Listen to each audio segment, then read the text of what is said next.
أشهد أن لا إله إلا الله وأشهد أن محمدا عبده ورسوله اللهم صل وسلم وبارك على نبينا محمد وعلى آله وأصحابه أجمعين.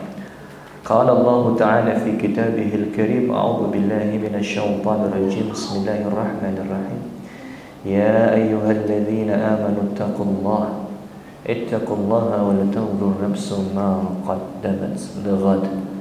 Al-ayah.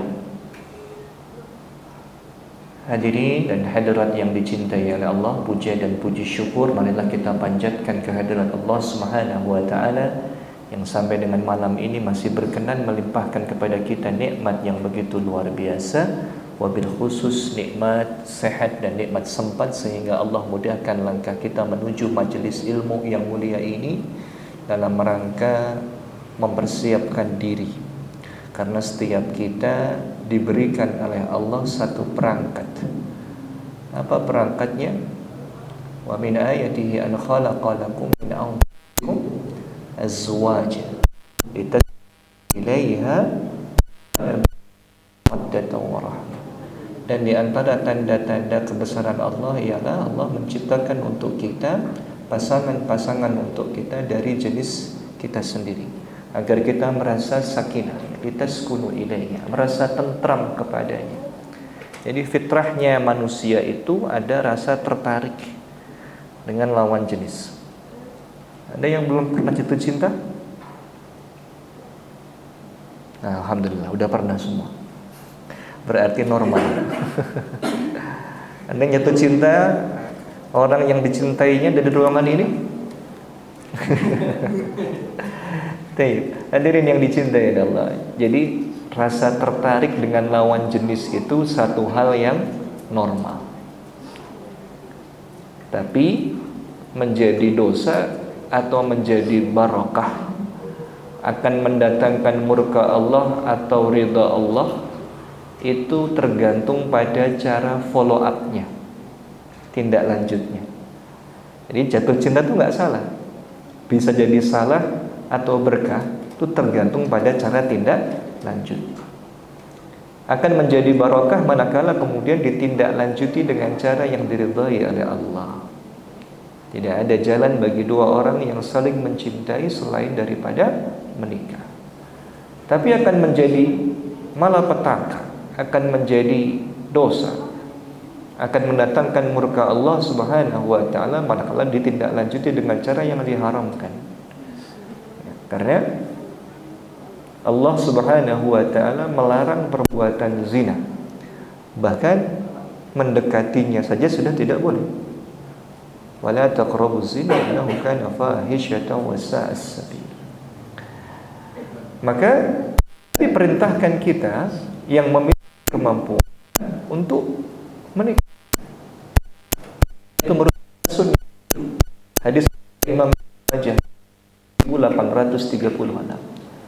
Anna Aisyah, dari Aisyah. Siapa Aisyah? Siapa Aisyah? Istri beliau. Qalat, beliau berkata, qala Rasulullah sallallahu alaihi wasallam, bersabda baginda Rasulullah sallallahu alaihi wasallam, an-nikahu min sunnati. Menikah itu adalah bagian daripada sunnahku. Faman lam ya'mal bisunnati, barang siapa yang tidak beramal, berbuat sesuai dengan sunnahku, falaysa minni, maka dia tidak termasuk daripada umatku. Jadi nikah itu sunnahnya Rasul, jalan hidupnya Nabi. Dan barang siapa yang tidak ikut jalan hidupnya Nabi, senantiasa kemudian dia menyengaja untuk menjomblo tanpa sebab yang dibenarkan, tidak mau menikah, falaysa min, maka dia bukan dari golongan baginda Nabi Allah Muhammad sallallahu alaihi wasallam. Wa tazawwaju, maka hendaklah kalian menikah. Fa inni, karena sesungguhnya aku mukatsiran bikumul umam, akan membangga-banggakan jumlah kalian, jumlah umatku yang banyak. Wa man kana dza taulin, barang siapa yang sudah memiliki kemampuan finansial, ya, kemampuan harta, falyankih, maka hendaknya dia menikah. Wa man lam yajid, barang siapa yang belum punya kemampuan finansial, belum punya kemampuan harta, fa alaihi bisyam, maka hendaklah dia berpuasa. Fa inna shauma lahu wija'un, karena sesungguhnya puasa itu merupakan perisai, merupakan tameng. Karena kalau kita berpuasa itu bawaannya apa? Lemes. Kurangi asupan konsumsi. Harapannya zat-zat yang membuat libido kita itu meninggi bisa ditahan dengan cara berpuasa. Selain itu, kalau kita sedang berpuasa, ada intensitas lebih bagi kita untuk menahan diri. Karena puasa sendiri asyamu bimakna al-imsak. Puasanya apa? Al-imsak. Imsak niku napa? Menahan, mengampet. Ngampet dari apa? Menahan dari hal-hal yang membatalkan puasa, sekaligus membuat pahala puasa itu menjadi rusak. Apa yang membuat pahala saum jadi rusak? Ya, melanggar perintah-perintahnya Allah. Termasuk ya aktivitas mendekati zina yang kemudian disebabkan oleh indera. Kalau kita ada yang intensitas untuk menahan dibandingkan kalau sedang dalam kondisi tidak berpuasa. Ya Allah Subhanahu wa taala. Lalu baginda bersabda dalam hadis riwayat Imam Muslim, nomor hadis 1480. Abdurrahman ibni Yazid, dari Abdullah dari Abdullah, beliau berkata, qala lana Rasulullah sallallahu alaihi wasallam, kami ila Rasulullah sallallahu alaihi wasallam, fasabba syabab, wahai para pemuda, ta'a minkumul ba', andai kata kalian sudah memiliki kemampuan fal yatazawwaj, maka hendaknya dia menikah. Fa innahu aghaddu lil basar, karena menikah itu lebih mampu untuk menjaga pandangan kalian, wahai para pemuda. Ini Nabi perintahkan kepada para pemuda yang memiliki kemampuan karena itu lebih bisa menjaga pandangan, wa ahsanu lil farj, dan mampu menjaga kemaluan dari perbuatan yang diharapkan karena telah disalurkan di jalan yang diridhai oleh Allah Subhanahu wa taala.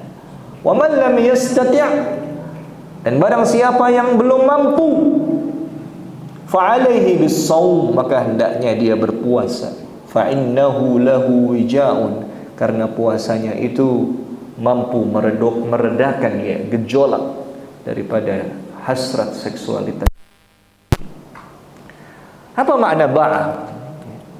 Barang siapa yang memiliki sudah mampu ba'ah, maka hendaknya dia menikah. Apa makna ba'ah? Wakhtalafa ulama, dan ulama perbedaan pendapat. Ulama berbeda pendapat. Ada khilafiyah di antara para ulama terkait apa yang dimaksud dengan ba'ah. Tentang apa maksud ba'ah di sini. Huna ala qaulaini, di mana terpecah makna ba'ah itu dalam dua pendapat. Yarji'ani ila makna wahidin, tetapi dua pendapat itu kembali merujuk pada satu makna yang secara garis besar maknanya itu sama. As-sahhuhuma, yang paling sahih adalah annal murada maknaha al-lughawi, bahwa maknanya secara lughawi, secara bahasa, wa huwal jima', adalah aktivitas jima'. Apa itu jima'? Aktivitas seksual, hubungan suami istri. Jadi kalau ada laki-laki yang memang sudah punya kemampuan jima, kemudian dia minkumul jima, sehingga makna hadis itu menjadi barang siapa di antara kalian yang sudah mampu untuk berjima. Laki-laki ditandai dengan, mohon maaf ya, Anda sudah dewasa semua ya, sudah bisa ereksi misalnya, maka maknanya menjadi siapa di antara kalian sudah punya kemampuan untuk berjima, di qudratihi ala mu'alihi, dia di samping itu dia punya harta yang cukup untuk membiayai apa? Wahia mu'anun nikah, untuk membiayai pernikahan, karena nikah bagi laki-laki juga perlu harta. Dan dia wajib memberikan apa? Memberikan nafkah, wajib memberikan mahar, gitu ya. Maka fal yatazawwaj, hendaknya dia nikah. Di laki-laki yang hasrat seksualitasnya tinggi, dia memiliki kemampuan finansial yang memadai, dia mampu menyelenggarakan pernikahan, memberikan mahar dan memberikan nafkah keluarga, dan hendaknya nikah. Lam yastati'il jima' li'ajzihi an mu'amil, barang siapa memiliki kemampuan memenuhi kebutuhan keluarga, fa'alaihi bis-shaum, maka hendaknya dia menikah, liyadfa'a syahwat, untuk syahwat dan menghindarkan dia dari maniyahu, air maninya, gitu. Hadirin yang dicintai oleh Allah Subhanahu wa taala. Wal qaulu tsani, sedangkan pendapat yang kedua, annal murada huna, maksud dari ba'ah di sini ialah mu'an, adalah, jadi kembali pada satu secara garis besar satu makna yang sama, yakni maknanya apa? Lebih kepada kemampuan secara finansial. Tadi kan temanya apa? Nikah siap apa tadi? Siap finansial, siap spiritual, gitu ya.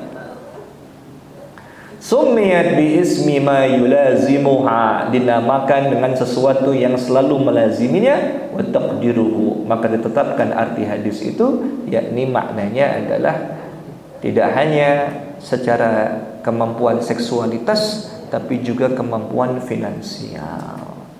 Jadi nikah muda boleh ya, tapi nikah itu perlu persiapan, perlu perencanaan, tidak cuma asal nubruk saja, gitu ya. Tidak cuma asal nikah saja, juga butuh perhitungan, juga butuh persiapan. Man istata'a minkum mu'alan nikahi, siapa yang sudah mampu di antara kalian untuk memenuhi kebutuhan biaya pernikahan dan kebutuhan keluarga, falyatazawwaj, maka hendaknya dia menikah. Wa man lam yastati'ha, barang siapa yang belum mampu, falyasum, maka hendaknya dia berpuasa. Kenapa penting persiapan finansial? Kita simak penjelasan ulama. Yushirul Imamun Nawawi. Imam Nawawi. Siapa Imam Nawawi? Pengarang kitab hadis. Judul hadisnya hadis Arba'in. Hadis Arba'in An-Nawawi. Kitab hadis yang 40 yang nulis Imam Nawawi. Ila anna ma'na al-ba'ah, sesungguhnya makna ba'ah fil haditsin nabawi, dalam hadis Nabi, alladhi yahuthu syababa ala zawaji liman istata', mendorong para pemuda untuk menikah, liman istata', bagi yang sudah mampu. Yarji'u ila qadratil maliyah, di mana hal ini mengacu pada kemampuan aliyah secara finansial, ala zawwaj, untuk menikah, laisa mujarradal qudrat, sehingga makna ini pun bukan hanya kemampuan untuk saja, tapi juga kemampuan untuk memberikan, karena kewajiban di antara kewajiban suami terhadap istrinya, kewajiban yang mal, sifatnya harta. Karena sang suami punya kewajiban memberikan nafkah kepada istrinya. Dalam harta suami ada hak milik istrinya. Tapi dalam hartanya istri 100% hartanya milik istrinya. Kalau istrinya mau sedekah bagi keluarga, mendapatkan pahala. Dan yang paling berhak mendapatkan sedekah sang istri adalah keluarganya. Itu ya. Jadi bukan uangku, uangmu, bukan. Kadang ada istilah ya, uangnya suami itu uangku gitu ya. Uangnya istri. Dalam harta suami ada hak istri, tapi bukan semuanya milik istri. Nah, jadi ada. Jadi Islam itu mengakui kepemilikan harta. Jadi jangan kemudian kalau suaminya itu punya tanah 2 hektar, habis nikah sama istrinya, terus diakui bahwa tanah 2 hektar itu milik istrinya. Enggak begitu. Atau suami yang kemudian menikah dengan istrinya punya emas 50 kilo. Setelah menikah dengan istri, suaminya bilang, hari ini kita sudah menikah, maka uangmu menjadi milikku. Kewajiban istri taat pada suami. Enggak begitu ya. Maka nikah itu ibadah. Lakukanlah dengan persiapan yang matang dan maksimal. Jangan hanya menikah karena FOMO. Apa FOMO? Melu-melu, ikut-ikutan ngetren tanpa ilmu. Mari kita melihat atau membaca mahar Nabi kepada istri yang pertama. Khadijah binti Khuwailid. Nabi nikah umur berapa? 25. Tapi 25 tahunnya Nabi sama 25 tahunnya kita sama atau beda? Kalau sama di mana samanya, kalau beda di mana beda? Kalau Nabi itu putaran waktu, hitungan waktunya menggunakan kalender Maria Hijrah. Putaran waktunya menggunakan kalender Masehi. Berarti 25 tahunnya Nabi sama 25 tahunnya kita sama tuh. Ya. 25 tahunnya Nabi Syamsiahnya versi Masehinya itu pasti lebih muda. Kalau hitungan kita ya 23,5 atau 24 tahun pas nikah. Karena sebulan Hijriah itu berapa hari? Paling banyak. Kan paling banyak. Kita puasaan maksimal 30. Kita nggak pernah puasa sampai 31 hari. Kalau sebulan 31 hari. Nabi nikah umur 25. Istrinya berapa tahun? Dalam kitab sirah disebutkan istrinya waktu itu 40 tahun. Qala Ibnu Hisham, berkata Ibnu Hisham, wa asdaqaha Rasulullah sallallahu alaihi wasallam, dan Rasulullah sallallahu alaihi wasallam memberikan mahar kepada siapa? Kepada Khadijah. Ishrina baqratan, 20 unta betina muda. 20 unta. Wa kanat awwala imra'atin, dan Bunda Khadijah adalah wanita pertama tazawwajaha Rasulullah sallallahu alaihi wasallam, yang dinikahi baginda Rasulullah Muhammad sallallahu alaihi wasallam. Berapa ekor untanya? 20. Satu ekor unta berapa ya? Itu Mas? Oh, Mas Anas hafal 50 juta. Kalau satu ekor unta 50 juta dikali 20, dikali 2 100 tambah 01 1000 juta berapa? 1 miliar. Berapa umur Nabi? 20 tahun tuh semester berapa? Udah lulus. Nabi 24 tahun nikah. Berapa maharnya? 20 ekor unta. Kita berapa maharnya? Bayar? Dibayar.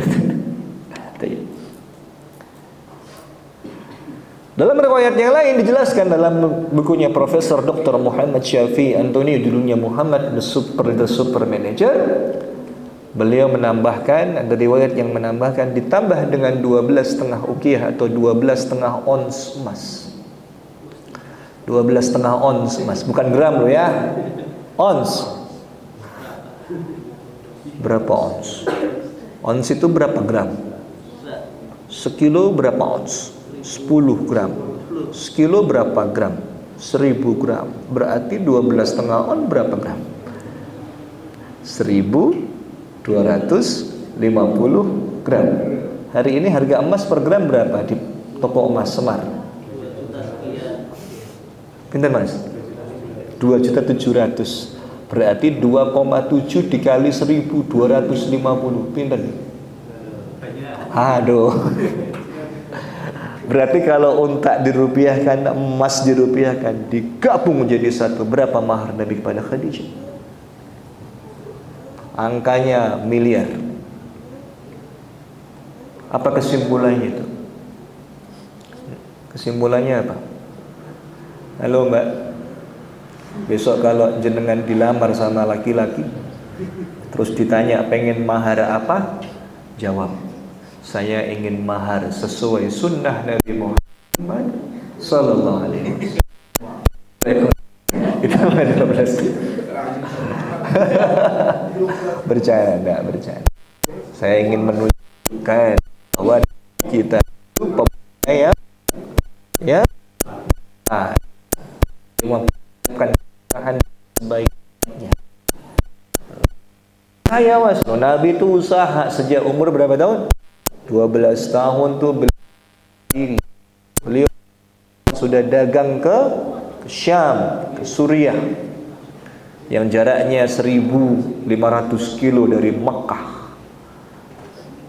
Maka mendapatkan bagi hasil yang begitu luar biasa besar ya, dari aktivitas dagangnya. Kenapa demikian? Karena suami punya kewajiban memberikan nafkah. Wa 'alal mauludi lahu rizquhunna, dan kewajiban bagi seorang ayah rizquhunna, menanggung rizkinya, menanggung makannya. Wa kiswatuhunna, dan menanggung pakaiannya bil ma'ruf, dengan cara yang ma'ruf. Al-Baqarah 230. Apa penjelasannya?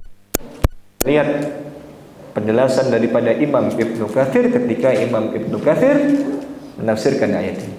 Maknanya ialah wa 'ala walidit tifli nafaqatul walidati, yakni kewajiban atas ayah daripada si anak ini memberi nafkah kepada ibunya, wa kiswatuhunna, dan juga pakaiannya bil ma'ruf, dengan cara yang ma'ruf. Apa maksud ma'ruf di sini? Bima jarat bihi adatu, sesuai dengan adat atau tradisi atau kebiasaan masyarakat setempat. Amsalihinna, yang sesuai ya, ladihinna, di negerinya masing-masing. Min ghairi israfin, tanpa berlebih-lebihan, wala iqtarin, juga tidak terlampau sedikit, bihasabi qudratihi, disesuaikan dengan kemampuan pihak suami. Ada suami yang diberikan oleh Allah kelapangan rizki, duitnya oke, sini. Tapi ada suami yang watawassutihi, yang ada sedengan gitu ya. Tapi juga ada wa'iqta, ada yang rizkinya itu sempit. Maka besaran nafkah suami terhadap istrinya disesuaikan dengan kemampuan suaminya masing-masing. Lakukan persiapan ya untuk menikah, karena Allah janjikan kemudahan. Hadis riwayat Imam Nasa'i, nomor hadis 3166. An Abi Hurairah, dari Abu Hurairah, anna Rasulullah sallallahu alaihi wasallam qala, sesungguhnya baginda Rasul sallallahu alaihi wasallam bersabda, "Thalathatun haqqun 'ala Allah azza wa jalla aunuhum." 3 golongan orang-orang yang merupakan hak Allah atasnya untuk dibantu oleh Allah. Siapa orang yang mendapatkan bantuan dari Allah itu? Yang pertama, al-mukatabul ladzi yuridul ada', budak yang ingin menebus dirinya untuk jadi orang yang merdeka. Tapi kalau sekarang udah nggak ada perbudakan lagi ya, ini dulu. Wan nakihul ladzi yuridul afaf, orang yang mau menikah karena hendak menjaga kesucian dirinya, tidak mau terjerumus dalam kemaksiatan atau pergaulan bebas, maka dia cepat-cepat menikah karena Allah, ingin sekali menikah karena Allah, karena menjaga kesucian dirinya. Orang yang semacam ini akan dimampukan oleh Allah, akan ditolong oleh Allah. Yang berikutnya, wal mujahidu fi sabilillah, dan orang yang berjihad di jalan Allah.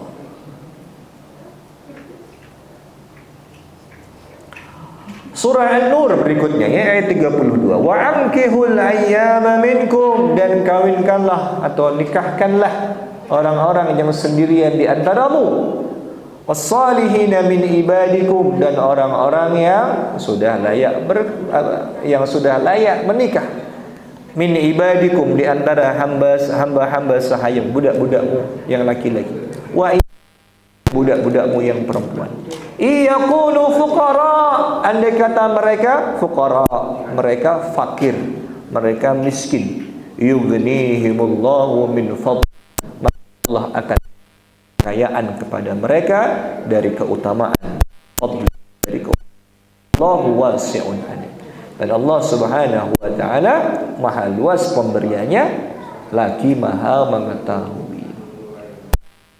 Persiapan apa tadi? Finansial. Yang berikutnya apa? Yang berikutnya adalah persiapan yang sifatnya spiritual atau ruhiyah. Ingat,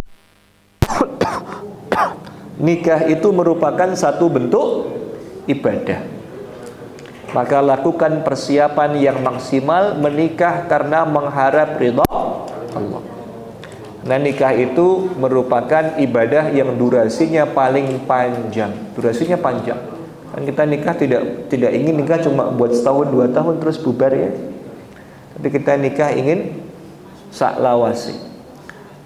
Kata Nabi, perempuan itu dinikahi karena 4 hal. Yang pertama karena apa? Karena. Yang kedua karena apa? Karena hartanya. Yang ketiga karena apa? Karena berasal dari keturunan yang baik. Dan yang keempat karena apa? Karena agamanya atau karena akhlaknya. Maka kata Nabi, peganglah yang terakhir ya. Karena dalam bahasa hadisnya itu turibat siyadak, tanganmu akan berpasir ya. Kenapa berpasir? Ini ungkapan bahwa orang itu akan mendapatkan keberuntungan ketika dia mendapatkan istri yang menjaga agamanya. Boleh nggak kita nikah karena perempuan yang parasnya cantik? Boleh. Boleh nggak nikah sama orang yang kaya? Boleh. Boleh nggak nikah sama perempuan yang darahnya warnanya biru? Boleh. Tapi yang terpenting menikah dengan wanita yang salihah. Jadikan faktor agama atau faktor kesalihan itu menjadi faktor yang paling utama di antara faktor-faktor yang lain. Karena kalau kita mendapatkan keempat faktor itu, kita sangat beruntung ya.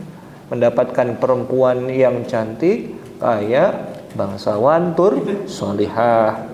Tapi belum tentu dia mau sama kita ya. Hadirin yang dicintai oleh Allah Subhanahu wa taala. Menikah karena motivasi agama, karena itu yang lebih langgeng.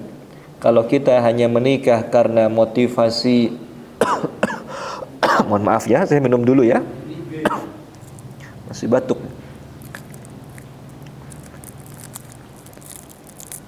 Mas Alif masih batuk? Masih. Berapa lama sembuhnya Mas Anas batuknya?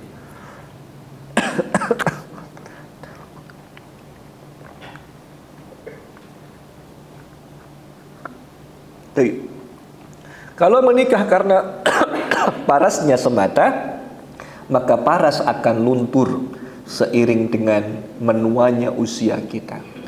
Kita kalau nikah lihat parasnya cantik, maka 40 tahun yang akan datang kecantikannya akan luntur. Atau kalau menikah karena hartanya, maka harta juga tidak akan kekal. Allah Maha Kuasa menjadikan hari ini jadi orang kaya, besok jadi orang yang paling miskin, bisa nggak? Bisa. Atau yang ketiga, saya nikah karena pasangan saya keturunan ningrat, garai warnanya biru gitu ya. Hari ini jadi orang yang mulia, besok jadi orang yang paling hina, bisa nggak? Bisa. Tapi kalau menikah karena agamanya, karena kesalehannya, mudah-mudahan faktor ini yang lebih langgeng. Karena kita mencintai pasangan kita, dilandasi karena ibadah Allah. Maka bukan persiapan spiritual, nikah itu ibadah. Luruskan niat kalau mau nikah, luruskan niat yang paling awal menjadi pondasi adalah ibadah kepada Allah. Bukan nikah untuk mendapatkan istri yang paling cantik, mendapatkan kekayaan, atau menjadi bangsawan. Tapi nikahlah karena benar-benar semata-mata hanya karena mengharap ridha Allah. Supaya apa? Supaya aktivitas rumah tangga kita itu diberkahi oleh Allah Subhanahu wa ta'ala, dan seluruh aktivitas rumah tangga kita itu dinilai sebagai ibadah kepada Allah. Karena niat ini penting. Innamal a'malu binniyat. Sesungguhnya setiap amal bergantung pada niatnya dan akan kembali kepada niatnya. Hadirin yang dicintai oleh Allah Subhanahu wa taala. Berikutnya, ada enggak kira-kira pasangan yang sempurna, yang ya kaya, terus kemudian apa? Bangsawan? Ada. Yakni pasangannya Nabi Muhammad sallallahu alaihi wasallam dan Bunda Khadijah. Nabi Muhammad itu ganteng, ya. Jelas Nabi itu pasti tampan. Yang kedua, kaya. Tadi berapa maharnya? 20 unta plus 12,5 ons emas. Bangsawan. Bunda Khadijah dan Nabi Muhammad itu berasal dari satu keturunan namanya Qusay. Itu bangsawan Quraisy. Muhammad bin Abdullah bin Abdul Muttalib bin Hashim bin Abdul Manaf bin Qusay bin Kilab.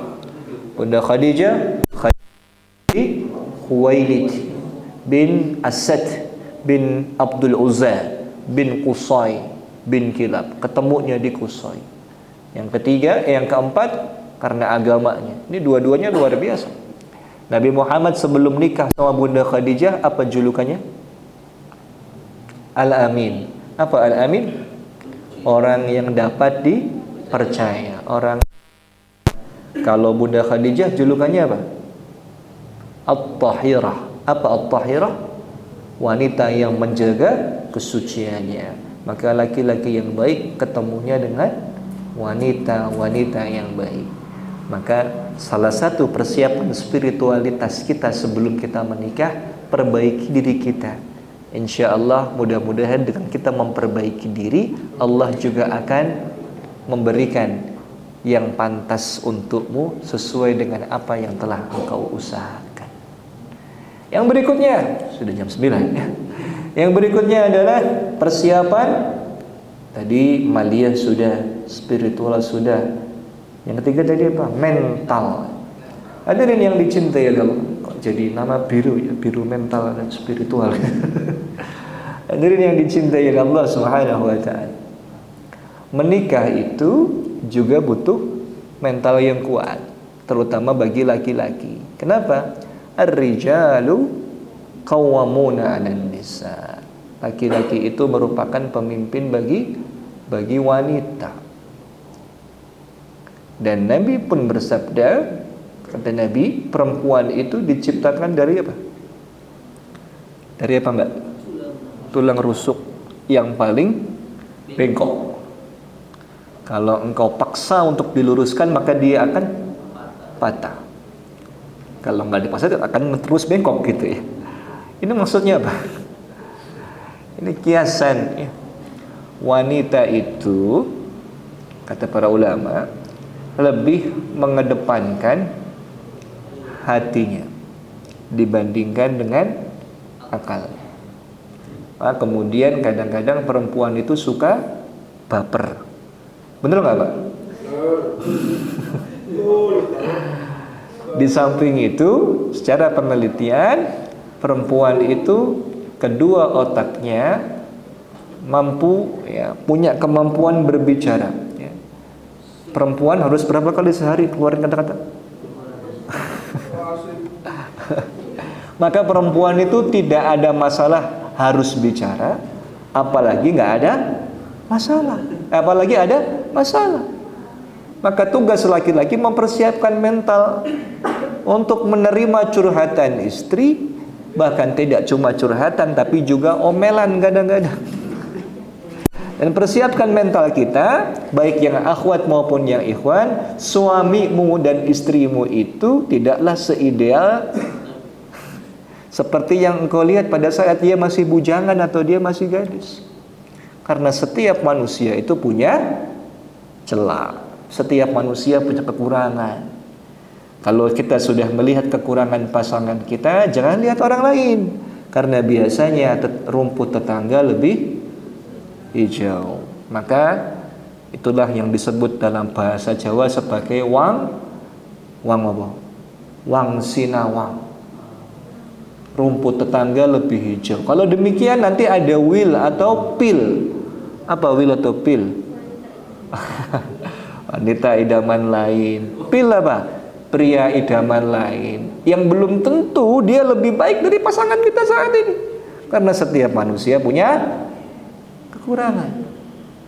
Nah, ketika sudah menikah, camkan. Ketika sebelum menikah, bahkan camkan engkau sedang menikah dengan manusia. Engkau tidak sedang menikah dengan malaikat atau bidadari. Setiap manusia itu punya kekurangan, maka bersabarlah atas kekurangan itu. Kalau kemudian istrinya galak, suka ngomel, ya, bersabarlah. Karena ada hikmah kenapa kemudian Allah memilihkan engkau istri yang agak galak. Jangankan engkau, ya, para sahabat pun demikian. Ada seorang sahabat yang pengen ngadu sama Amirul Mukminin Umar bin Khattab, mau curhat karena istrinya di rumah itu kok sewot sekali. Pada saat datang mau mengetuk pintu rumah Amirul Mukminin, dia melihat Pak Presiden juga lagi dimarahin istrinya. Maka kemudian dia tidak jadi untuk curhat. Jadi setiap rumah tangga itu ada cobaannya. Setiap pernikahan itu ada ujiannya masing-masing. Maka bersabarlah ketika menghadapi ujian. Tetap kemudian memegang, ya, perahu rumah tangga itu, jangan berpisah, jangan menenggelamkan diri, ya. Jangan memecah perahu itu sehingga kemudian, ya, karamlah rumah tangga itu. Masalah muncul kalau sudah bersabar dan mampu menghadapi itu semua, kita kembali mengingat masa lalu. Oh, ternyata masalah itu bisa diselesaikan. Bersabar. Tayyib, ya. Sudah 9:05. Saya kembalikan kepada si. Lebihnya mohon maaf. Wabillahi taufiq wal hidayah. Assalamualaikum warahmatullahi wabarakatuh. Kami ucapkan terima kasih kepada Ustaz Izam Zulfikar. Kemudian selanjutnya yaitu sesi tanya jawab. Bagi teman-teman sekalian, mumpung ada Ustaz Izam, ada pertanyaan mungkin yang sudah baru dalam waktu dekat mempersiapkan pernikahannya, monggo bisa sharing atau bisa tanya-tanya. Monggo putra satu mungkin ada satu, Mas Zaki mungkin.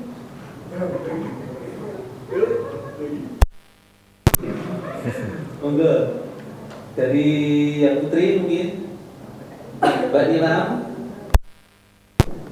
dipersilakan dengan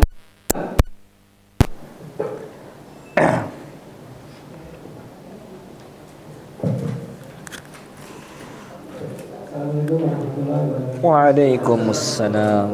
Terima kasih kesempatannya. Saya mau izin tanya, sebenarnya ini bukan tema yang tentang apa pernikahan sekarang ini dibicarakan, tapi tentang Muharram Ustaz. Jadi boleh. kenapa kok dari sejarah Nabi atau dari hadis atau Al-Quran itu sejarahnya satu Muharram atau bulan Muharram itu seperti apa, dan kenapa dari kerajaan Islam itu kok sering mengadakan suatu acara atau doa bersama gitu. Jadi istilahnya diberikan kayak hari yang istimewa gitu. Jadi dan ada kayaknya ada puasa Asyura juga itu dari sana. Dan itu sejarahnya bagaimana Ustaz yang lebih dalam itu, apakah dulu waktu bulan Muharram pada waktu zaman Rasulullah itu banyak mungkin ada peristiwa penting atau apa gitu Ustaz. Baik. Demikian, Assalamualaikum warahmatullahi wabarakatuh. Waalaikumsalam warahmatullahi. Saya jawab dulu ya biar nggak lupa. Mas, panjenengan buka surah At-Taubah ayatnya 36. Allah Subhanahu wa taala berfirman, Inna iddatash syuhuri indallahi 12 syahran. Sesungguhnya bilangan bulan di sisi Allah ada 12 jumlahnya. Fi kitabillah, pada ketetapan Allah. Yauma khalaqas samawati wal ard, di hari Allah Subhanahu wa taala menciptakan langit dan bumi. Jadi yang menetapkan setahun ada 12 bulan itu Allah dalam ayat ini. Kalau saya minta sebutkan nama-nama bulan itu apa enggak? Kalau saya minta sebutkan Januari sampai Desember hafal. Gajiannya pakai itu. Karena coba sebutkan nama-nama bulan dalam yang Allah Subhanahu wa ta'ala tetapkan itu. Yang pertama apa? Muharram, Safar, Rabiul Awal, Rabiul Akhir, Jumadil Awal, Jumadil Akhir, Rajab, Sya'ban, Ramadan, Syawal, Dzulqa'dah, terakhir Dzulhijjah. Ini 12 bulan harus hafal. Kenapa? Karena ibadah-ibadah kita itu bergantung pada bulan-bulan. Ramadan, mohon maaf, puasa tidak dimulai pada tanggal 1 Maret, tapi dimulai tanggal 1 Ramadan. Hari Arafah ditetapkan dimulai tanggal 9 Dzulhijjah. Puasa Asyura dilakukan tanggal 10 bulan Muharram. Maka harus dihafalkan bulan-bulan ini. Hadirin yang dicintai oleh Allah Subhanahu wa taala. Lantas apa keistimewaan Muharram itu? Kita lanjutkan ayatnya ya. Inna iddatasy syuhuri indallahi 12 syahran fi kitabillahi yawma khalaqas samawati wal ard. Minha, dari 12 bulan itu, arba'atun hurum, ada 4 bulan haram, ada 4 bulan suci. Dzalika dinul qayyim, itulah petunjuk agama yang lurus. Fala tadlimu fihinna anfusakum, maka janganlah kalian berbuat zalim terhadap diri kalian sendiri pada 4 bulan suci. Apa 4 bulan suci itu? Enggak dijelaskan dalam Al-Quran, tapi dijelaskan dalam hadis. Nabi bersabda, "Thalathatun mutawaliyatun." 3 di antara bulan suci itu berturut-turut. Dimulai sejak bulan Dzulqa'dah, Dzulhijjah, wal Muharram. Jadi Muharram itu bulan suci. Wong namanya saja Muharram. Sedangkan bulan yang lain, satu yang lain terpisah. Wa Rajabu Mudhar, dan bulan Rajab yang biasa diagungkan oleh bangsa Mudhar. Nah, Muharram apa istimewanya? Dia bulan suci. Pertanyaannya terus, kalau bulan suci kenapa? Apa keistimewaannya bulan suci dibandingkan dengan bulan-bulan yang lain selain bulan Ramadan yang juga punya keistimewaan yang lain?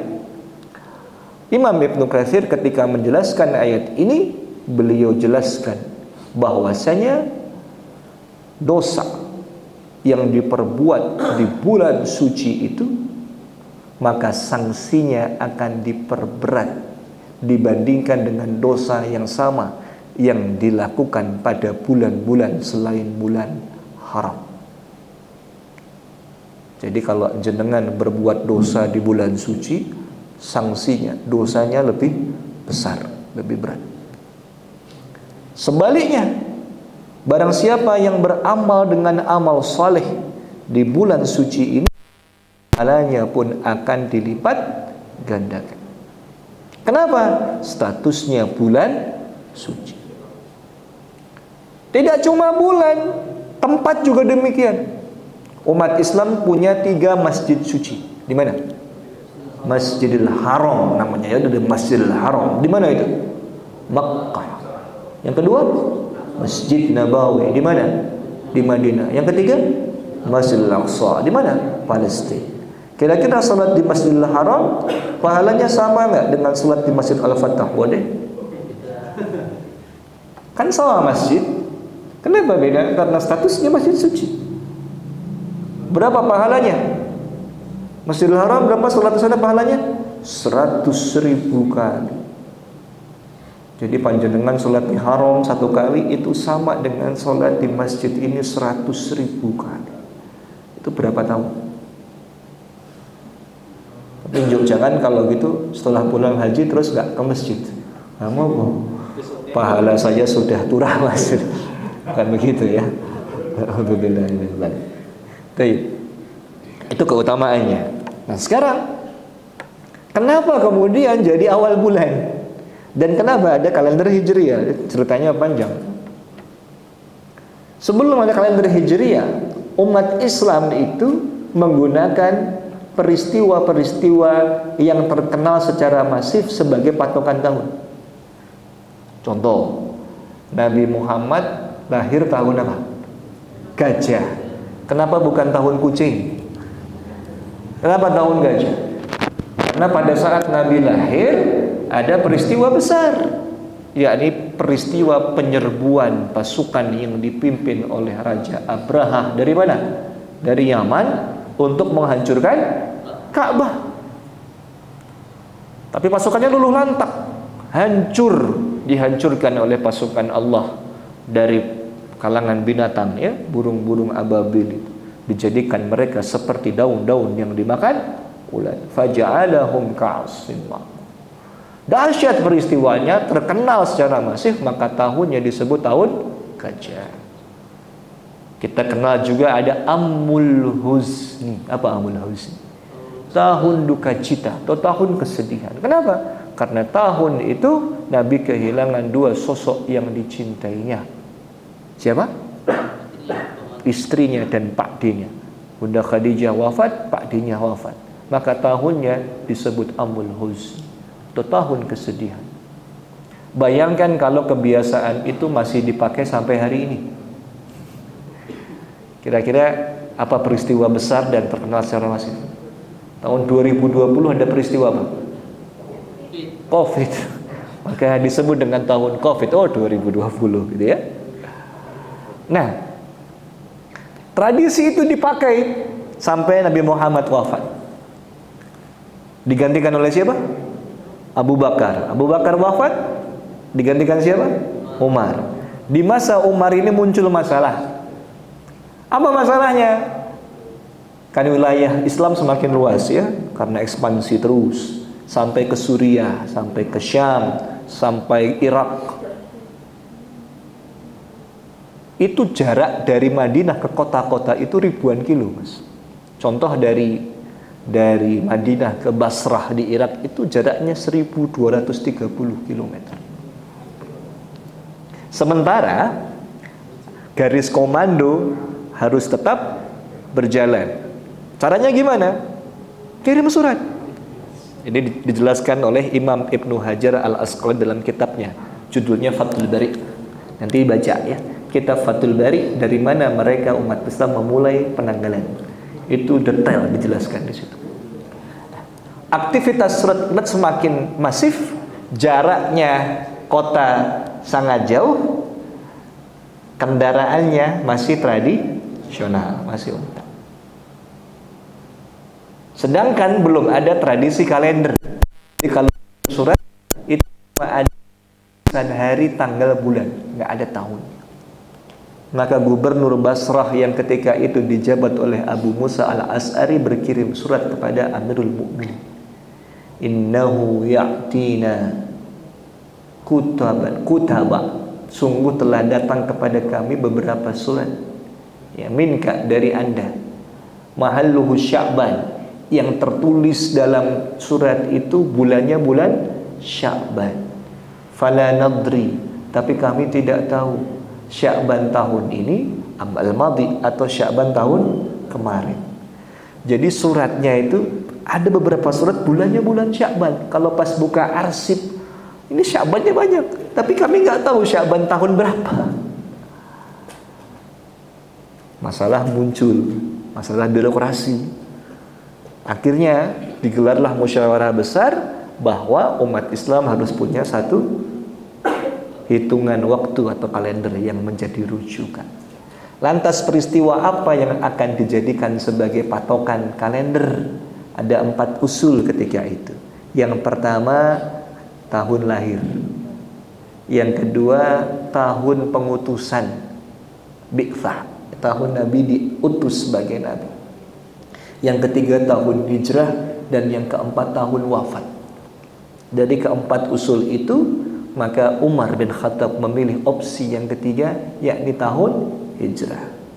Tetapkanlah kalender baru yang menjadi rujukan umat Islam yang disebut dengan kalender Hijriyah. Itu ditetapkan pada tahun ke-17 Hijrah. Masya Allah. Jadi kalender Hijriyah itu baru ada 17 tahun setelah peristiwa Hijrah. Masalah muncul kemudian, kalau sudah hijrah ditetapkan sebagai peristiwa yang menjadi kalender Hijriyah, lalu bi ayyi syahrin nabda, kata Umar. Dari bulan apa kita mulai? Ada yang usul, ya. Mir Ramadan, dari bulan Ramadan saja. Kalau usul disetujui berarti Ramadan jadi bulan yang pertama.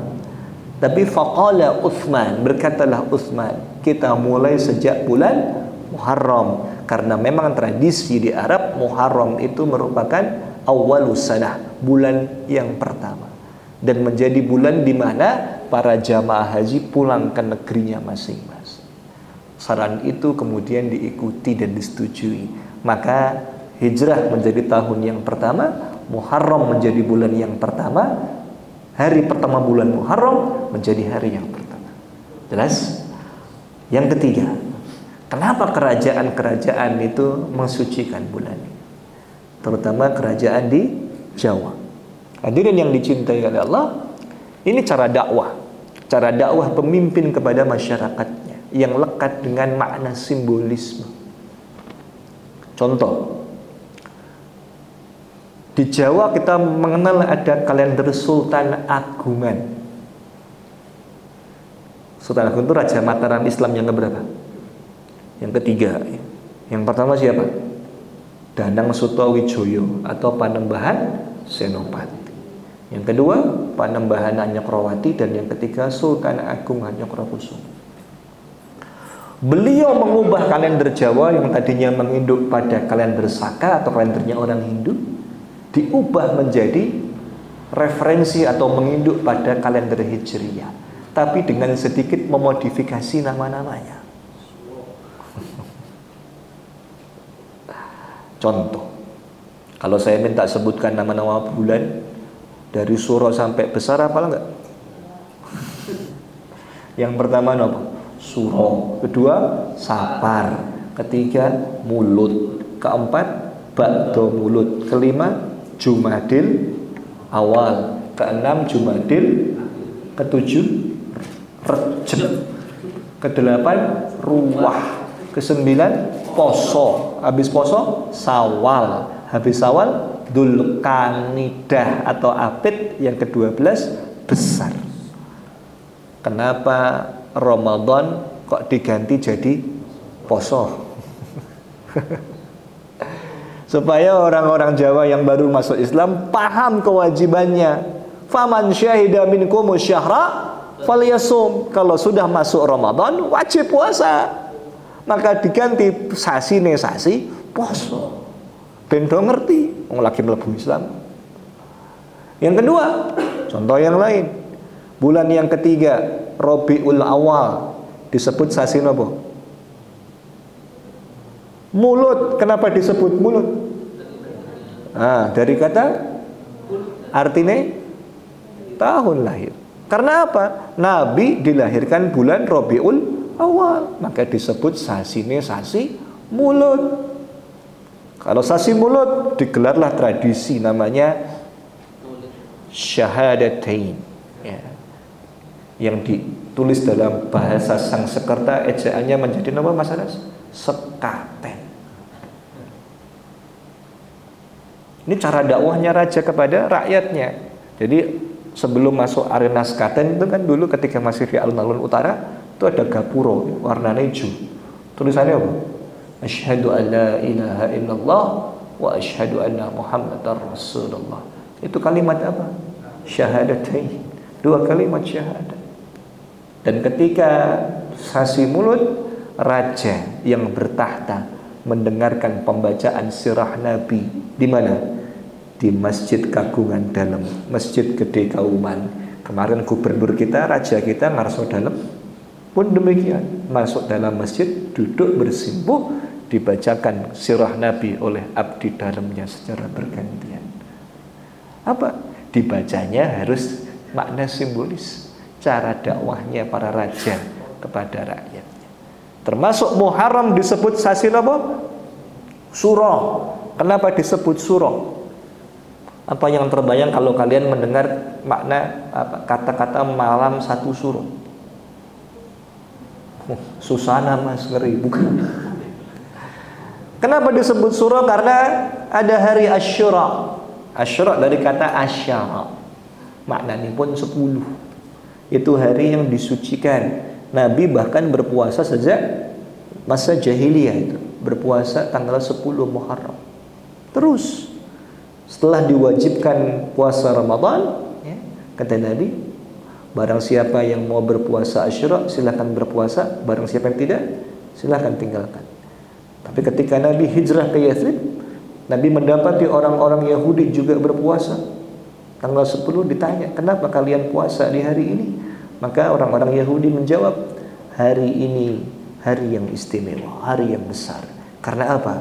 Hari ini merupakan hari diselamatkannya Nabi Musa alaihissalam dan ditenggelamkannya Fir'aun dan bala tentaranya.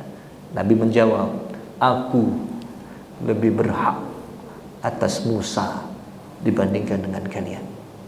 Nabi perintahkan para sahabat untuk berpuasa di hari Asyura. Tapi supaya tidak sama dengan orang Yahudi, kita diperintahkan puasa sehari sebelumnya, yang disebut dengan puasa Tasu'a. Tasu'a dari kata tis'a, yang maknanya 9. Kita kemarin puasa tanggal 9, tanggal 10. Ya boleh, tanggal 10 aja puasa boleh, tapi agar tidak sama dengan orang Yahudi, agar tidak tasyabuh dengan orang Yahudi, berpuasalah menyelisihi mereka dengan berpuasa sehari sebelumnya. Paham sampai sini? Terima kasih. Mungkin ada satu pertanyaan lagi, silakan Mama. Silakan Mbak. Ini Assalamualaikum.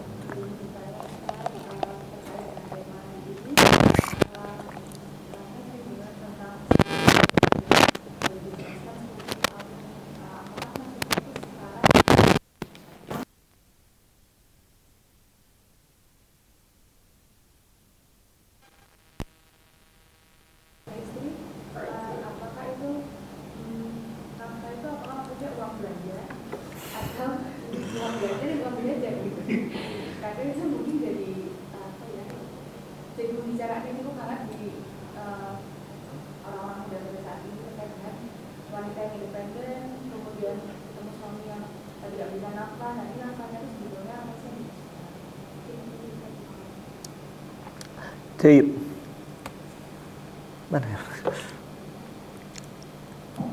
Secara umumnya makna sekufu itu setara, sepadan, baik tingkat pendidikannya, latar belakangnya, akhlaknya.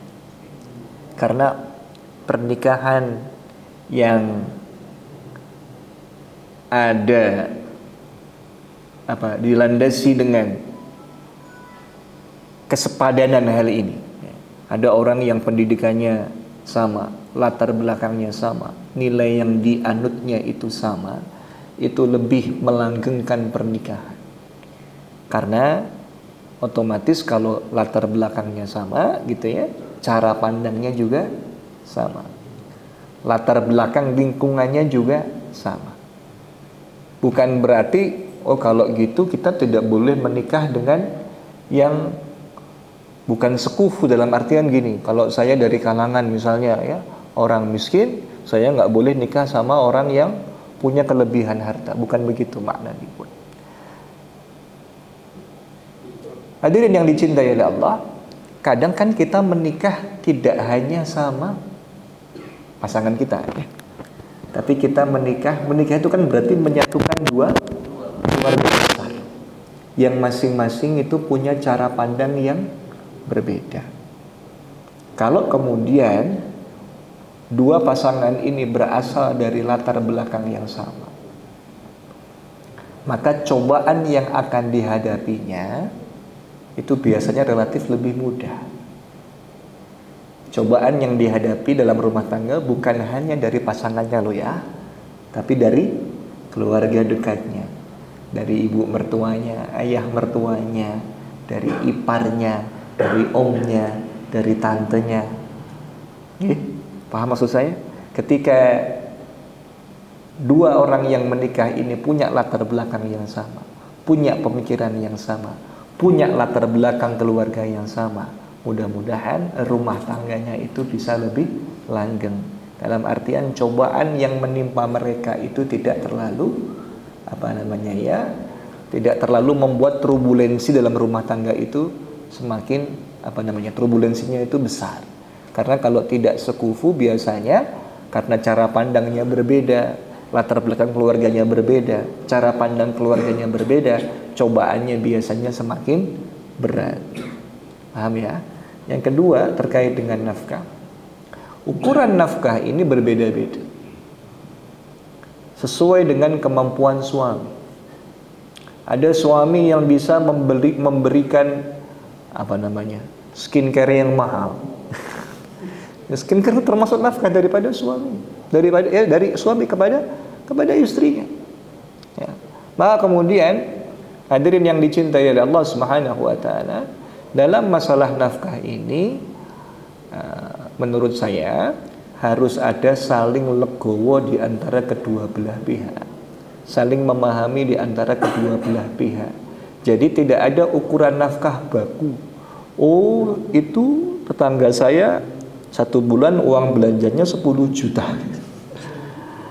Apakah kita harus menuntut suami kita juga memberikan 10 juta? Tidak. Ya, dalam agama kita tuntunannya nafkah itu haknya istri atas kemampuan suami.